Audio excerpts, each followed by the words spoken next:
Welcome to this presentation in which I'll be presenting some information about how Quartz supports eCertificates and also talking about the AuthentiQual authentication technology which they make use of and which also Quartz paper certificates can also make use of.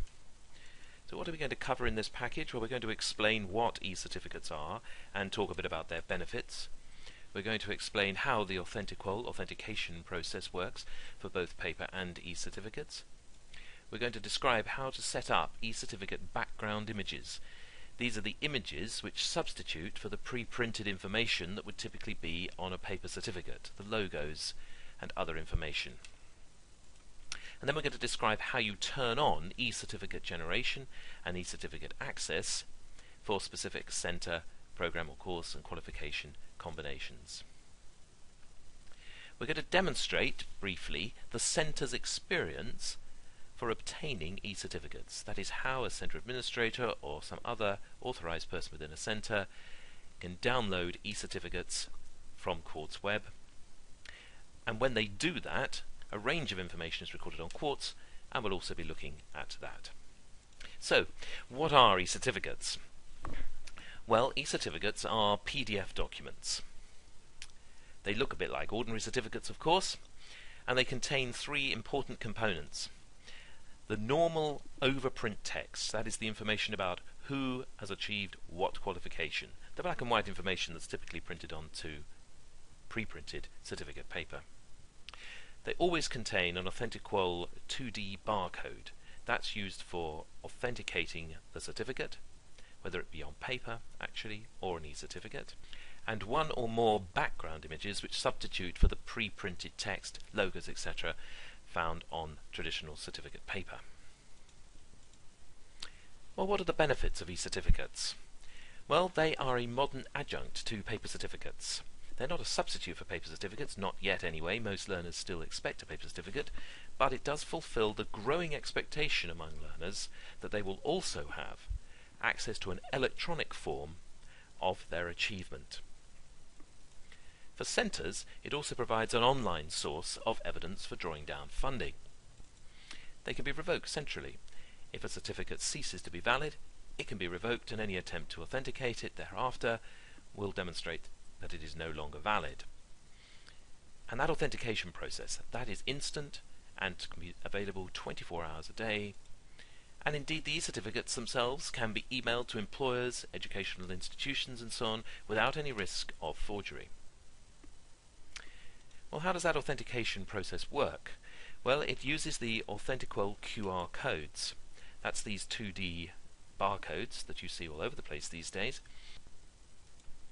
The overprint information for eCertificates, which bear in mind is the same information that appears on the corresponding paper certificate, must include an AuthentiQual QR code. And that QR code contains a unique reference for every certificate produced by any Quartz system. And how is that QR code used? Well, on the paper certificate, the QR code can be scanned using a mobile phone or other mobile device with a QR scanner app installed, which is very common these days. And when an eCertificate is viewed on a PC or some other device, then the QR code can simply be clicked on.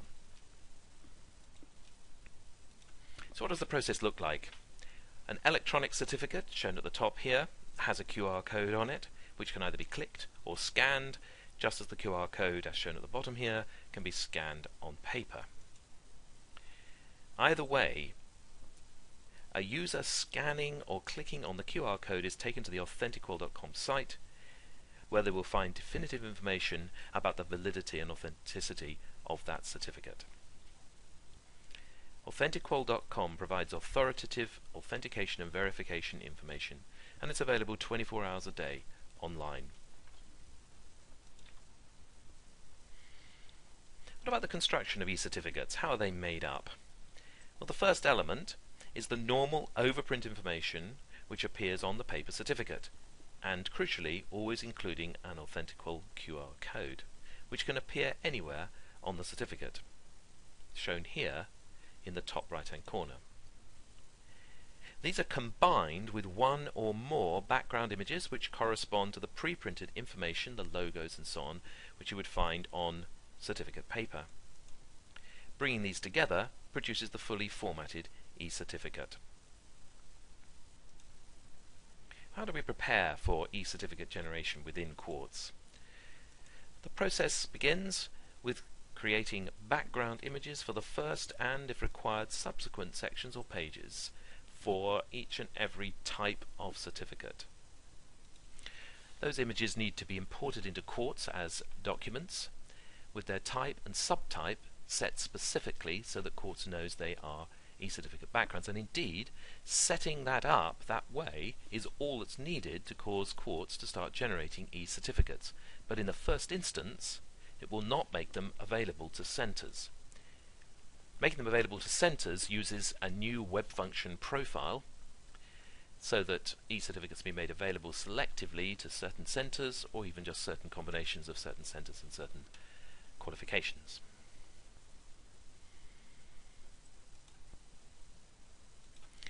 For simple certificates, there's typically just two images, or sometimes even just one for the first page and then one for subsequent pages, and indeed the one for subsequent pages may simply be blank. But for more complex certificates, there may be more than one page, and some of those pages may need different background images. And in parallel with the printing process in Quartz, it's possible to have up to 5 different images for each and every certificate type, corresponding to each of up to 5 different sections. Sometimes one page per section, but sometimes sections may run over multiple pages. And what about these images? Well, they should be of high quality. For example, we suggest around 2,500 pixels in width, and they need to have an aspect ratio that's essentially the same shape as a piece of A4, either portrait if your certificates are portrait, or landscape if they're landscape. Now, adding those images to Quartz is the next step. That's done firstly by creating documents, one new document for each image.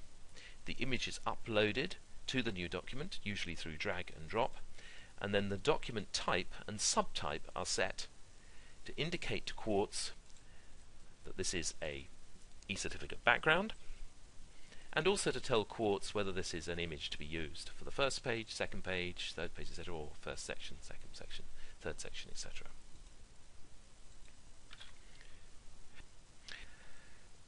There's a new screen in Quartz, accessed from the Tools menu on the main screen, the eCertificate Background Image Management. And on this screen, you'll see on the left-hand side, there's a panel listing all the existing certificate templates installed on Quartz. These are the templates that are currently used to prepare the overprint information that's printed on traditional paper certificates. For each of those, there are 5 drop-downs which can be set to indicate what images are to be used for the first page, second page, third page of an electronic version of that certificate. Very often only the first and second pages or first and second sections are set, and the drop-downs that you see on the right-hand side contain a list of just those documents in Quartz which have a type of eCertificate and a subtype which specifies whether they are for the first page, first section, second page, second section, and so on. So very quickly it's possible to set up Quartz to start generating eCertificates. What about the center's perspective? Well, for them the process is very straightforward to get at eCertificates. A center Quartz web user simply navigates to a very familiar page, the Cohort Batch Run Review page. From there they select one or more or all learners. Optionally, they can enter a password which will be used to encrypt any downloaded files. They then click Get Certificates, and a zip file, encrypted if they wish, will be downloaded containing the PDF documents that are the eCertificates for the learners which they selected. Let's just have a look at that in practice. So a center Quartz web user navigates to a specific cohort or batch or run. From there they select learners, all or just a few. They may enter a password,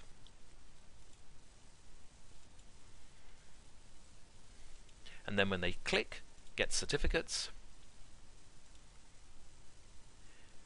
a zip file will be downloaded which contains the certificates that they requested. Opening that zip file, they will see a folder And inside that folder, within the zip file, are the individual PDF documents, which are the e-certificates for each of the learners that they requested. And when they do that, a range of information is stored in Quartz. There's an event step is placed on the cohort or batch or run, and the zip file that they downloaded is also attached in the document library. The step contains information about who downloaded e-certificates, how many they downloaded, and when they downloaded them. The event step has the e-certificate documents attached to its document library, so it's possible to see exactly which certificates were in the zip file, and the zip file itself is attached on the Documents tab. So all the information about the download is available through Quartz and also for reporting purposes as well. So just in summary, e-certificates are PDF documents providing awarding organizations and their centers with a range of benefits. They use the AuthentiQual QR codes to provide cast iron authentication online 24 hours a day. One or more images are used to provide the backgrounds for the first and subsequent pages or sections, the substitute for the pre-printed information that would be on a traditional certificate. Setting up those background images for one or more certificate templates, those are the existing templates, causes e-certificates to be created. That's all that's needed to be done. However, in order to give access to centers, there's a new web function profile that allows you to do that selectively and progressively. Quartz Web users go to a familiar page in Quartz Web and download a zip file which can be encrypted if they wish. And finally, information about those downloaded certificates, how many and who, is stored against the corresponding cohort, batch or run. Well, thank you very much for your time, and I hope you found that helpful. If you need any further information, please contact us at inquiries@portico.co.uk or give us a call at the office on 01483 226910.